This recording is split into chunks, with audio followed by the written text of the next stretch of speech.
So guys, dito ako sa Per 1. Sasakay ako sa Ocean Jet 2 bound for Palumpon, Leyte. So yun na nga guys, papasok na ako sa Ocean Jet. So tingnan nyo, ang napakalinis po sa loob at napakaganda. So komportable tayo dito guys.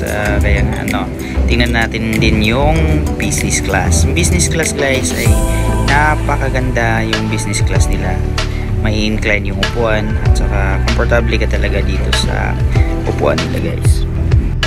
So nakikita nyo ang linis ng business class nila at kung ang bango, napakabango po ng barko nila guys. So yun, ikot po yun.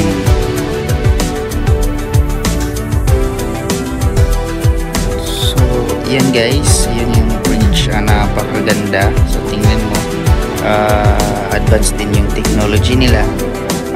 Napakaganda po ng GPS. So yan po guys, si Captain Mario Minoras, yung mentor ko dati guys.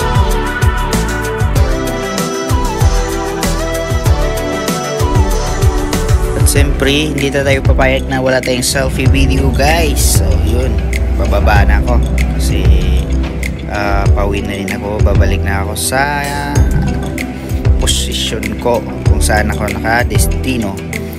Nag-extra lang ako dito guys. Punta kami ng Palumpon, Leyte kasi may tinitignan lang sa radar. So yun na nga guys, maraming salamat sa panonood. Bye bye.